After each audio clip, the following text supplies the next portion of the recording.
আসসালামু আলাইকুম সুপ্রিয় শিক্ষার্থীরা, প্রাথমিক বৃত্তি পরীক্ষা ফিরছে পুরনো নিয়মে, অর্থাৎ প্রাথমিক যে বৃত্তি পরীক্ষাটি আগে অনুষ্ঠিত হতো, যেটা বাতিল করে দেওয়া হয়েছিল, সেই পরীক্ষাটা আবারও ফিরছে। তোমাদের স্কলারশিপ এক্সাম মানে বৃত্তি পরীক্ষাটা প্রাথমিক পর্যায়ের। সো এই বিষয়ে আজকে আমি তোমাদেরকে বিস্তারিত জানাবো।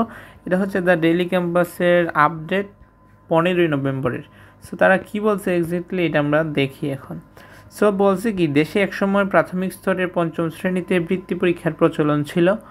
বার্ষিক পরীক্ষার পর সম্পূর্ণ ভিন্ন ব্যবস্থাপনা জেলা উপজেলা পর্যায়ে এই বৃত্তি পরীক্ষা অনুষ্ঠিত হতো।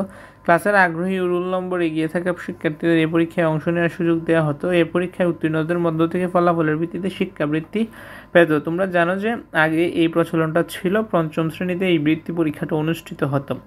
অবশেষে পুরনো পদ্ধতিতে ফিরছে সেই পঞ্চম শ্রেণীর বৃত্তি পরীক্ষা। এবারও ক্লাসের বাছাই করা ও আগ্রহী শিক্ষার্থীরা সুযোগ পাবে বৃত্তি পরীক্ষায় অংশ নেয়ার। এর আগে 2009 সাল থেকে প্রাথমিক শিক্ষা সমাপনী পরীক্ষা চালুর পর পৃথকভাবে পরীক্ষা নিয়ে বৃত্তি দেওয়ার পদ্ধতি বাতিল করে আওয়ামী লীগ সরকার। অর্থাৎ 2009 সালে যখন পিএসসি পরীক্ষাটি শুরু হয়, তখন আলাদাভাবে যে বৃত্তি পরীক্ষা যে অনুষ্ঠিত ছিল সেটা বাতিল করে দিয়েছিল আগের সরকার, অর্থাৎ আওয়ামী লীগ সরকার।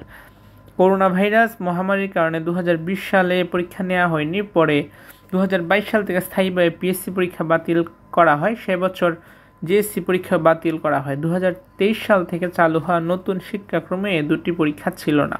অর্থাৎ 2020 সাল করোনা থাকে, তারপর 22 সাল থেকে পিএসসি এবং জিএসসি বাদ দিয়ে দেওয়া হয়। 23 সালে এই ধরনের পরীক্ষা হয় না। ফলে পৃথকভাবে বৃত্তি পরীক্ষা হবে কিনা এ নিয়ে প্রশ্ন উঠে 2023 সালের 8 আগস্ট প্রাথমিক ও গণশিক্ষা মন্ত্রণালয়ের আন্তঃমন্ত্রণালয়ের এক সভায় বৃত্তি পরীক্ষা স্থায়ীভাবে বাতিলের সিদ্ধান্ত হয়। অর্থাৎ বৃত্তি পরীক্ষা আর হবে না। কিন্তু এখন কথা হচ্ছে, 5 আগস্ট আওয়ামী লীগ সরকারের পতনের পর জাতীয় শিক্ষাক্রম রূপরেখা 2021 বাতিল করেছে অন্তর্বর্তী সরকার। তবে 2012 সালে প্রণীত সৃজনশীল পদ্ধতি বহাল রাখা হয়েছে। এতে গতানুগতিক ধারা আগের মতো বার্ষিক পরীক্ষা নেওয়া হবে। ফলে আগের নিয়মে বৃত্তি পরীক্ষা হবে কিনা তা নিয়ে প্রশ্ন উঠছে। প্রশ্ন ওঠার পর তারা কি বলছে দেখো। প্রাথমিক গণশিক্ষা মন্ত্রণালয় বলছে, আগামী শিক্ষাবর্ষে পুরনো পদ্ধতিতে বৃত্তি পরীক্ষা নেওয়ার বিষয়টি নিয়ে আলোচনা চলমান। অর্থাৎ আগামী শিক্ষাবর্ষ অর্থাৎ 2025 সালে পুরনো পদ্ধতিটা ফিরবে কিনা সেটা নিয়ে আলোচনা চলতেছে। প্রাথমিক বা পঞ্চম শ্রেণীর আগে পৃথক বৃত্তি পরীক্ষা কি নেওয়া যায় কিনা তা নিয়ে আলোচনা করে চূড়ান্ত সিদ্ধান্ত নেওয়া হবে। তারপর হচ্ছে তোমার কি বলছে একটু লক্ষ্য করো। তবে সংশ্লিষ্টরা আশঙ্কা করছেন, দফায় দফায় পরীক্ষা নিয়ে শিক্ষার্থীদের উপর মানসিক চাপ বাড়বে বলে বৃত্তি বন্ধ হয়েছিল। তবে আবার চালু করলে কোচিং ও গাইড ব্যবসায় রমরমা হতে পারে। এ বিষয়ে প্রাথমিক গণশিক্ষা মন্ত্রণালয়ের সচিব ফরিদ আহমদ গণমাধ্যমকে বলেছেন, এই বছর যেহেতু বই পরিবর্তন হয়েছে, তাই স্বল্প সময়ে বৃত্তি পরীক্ষা আয়োজন সম্ভব নয়। তিনি আরও বলেন, আগামী বছর থেকে প্রাথমিক বৃত্তি পরীক্ষা আয়োজনের বিষয়ে চিন্তাভাবনা করা হচ্ছে। আগামী জুনের মধ্যে যদি প্রাথমিক বইয়ের চূড়ান্ত রূপ পাই, কী পরিবর্তন আসছে সেটার উপর ভিত্তি করে বৃত্তি পরীক্ষা আয়োজনের চেষ্টা করছি। সবই এখন প্রাথমিক আলোচনা, এ নিয়ে চূড়ান্ত কোনো সিদ্ধান্ত আসেনি। অর্থাৎ এতগুলো যে পড়লাম, আশা করি তোমরা পড়ার মাধ্যমে কিছুটা ধারণা পেয়ে গেছো।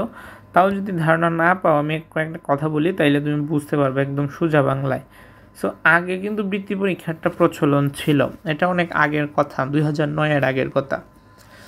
2009 যখন পিএসসি পরীক্ষাটা শুরু হয়েছে, তখন তারা পিএসসি পরীক্ষা যেহেতু হচ্ছেই, ফলে বাড়তি শিক্ষার্থীদের উপর চাপ পড়বে বলে বৃত্তি পরীক্ষাটা তুলে দেয়।